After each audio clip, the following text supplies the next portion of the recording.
C'est depuis sa cellule, en regardant la télévision, que Jérôme Kerviel a appris la nouvelle. Peu de temps après, le père Patrice Gourier, l'un de ses soutiens, est venu lui rendre visite. Beaucoup d'émotions, voilà, beaucoup d'émotions.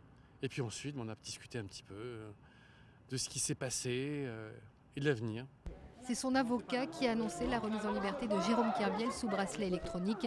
La Cour d'appel de Paris a ainsi confirmé la décision du juge d'application des peines du tribunal d'Évry.